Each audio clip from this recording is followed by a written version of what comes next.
When we look into the night sky, we believe we are seeing the universe in its true form, stars burning across unimaginable distances, galaxies spiraling in vast clusters, nebulae glowing like cosmic storms.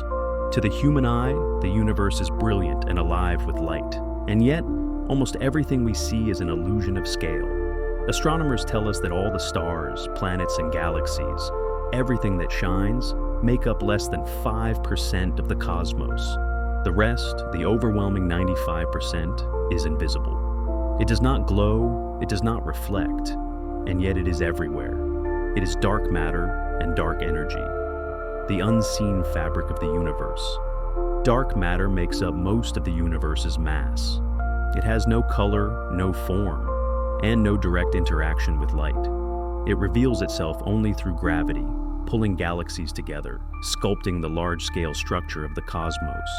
Without it, the stars would fly apart like sparks from a fire. And yet, for all its power, we have never touched it, never seen it, never understood what it really is. Dark energy is even stranger, a hidden force that pushes the universe to expand faster and faster, as though space itself is alive and restless. For decades, physicists have struggled with this problem. What is the dark universe made of? Is it some unknown particle beyond the reach of our instruments? Is it an entirely new force of nature?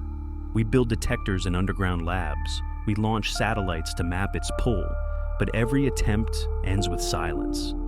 The closer we look, the more it evades us. Dark matter and dark energy remain the greatest mysteries in modern science. Ghosts we can feel, but never touch. But what if we are asking the wrong question? What if dark matter is not just matter? What if it is alive? The idea sounds like science fiction, but consider this. The structure of the universe looks eerily familiar. When we map the cosmic web, the vast filaments of galaxies stretching across space, it looks almost identical to the structure of the human brain. Clusters of galaxies line up like neurons, connected by strands of dark matter like synapses. Two networks, separated by scales of billions of light years, yet shaped by the same hidden logic. Is this coincidence or a clue? If dark matter is alive, perhaps it is not life as we know it. It would not need DNA, cells, or biology.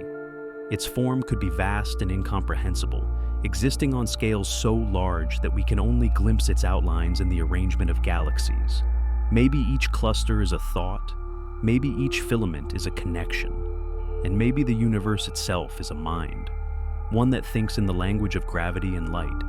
This raises a disturbing possibility. If the dark universe is conscious, then galaxies are not accidents of physics. They are creations, structures designed the way we might design machines or art. Stars and planets could be the byproducts of some cosmic thought process, and life, our lives, could be nothing more than echoes of its imagination. But what would such a being want? Would it even recognize us as real? To a consciousness that spans billions of light years, our entire civilization might be as trivial as a single electrical spark in a neuron. And yet, every spark matters to the mind that contains it. Could it be that dark matter uses us the way brains use their cells, not individually meaningful, but essential to the whole? Some scientists already speculate that consciousness might be a fundamental property of the universe, not just a product of biology. If so, dark matter could be its purest form, the skeleton of awareness upon which everything else is built. If true, then the universe is not just alive.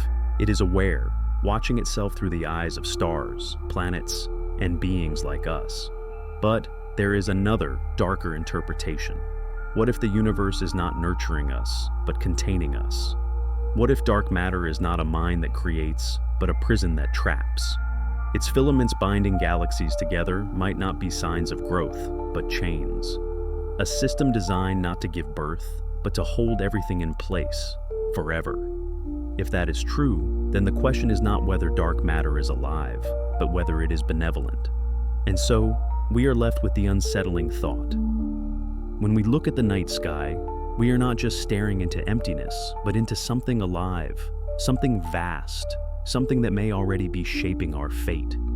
Are we living inside a universe that created us as part of its endless dream?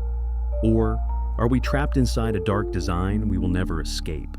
Perhaps the greatest mystery of all is not what dark matter is, but what it wants.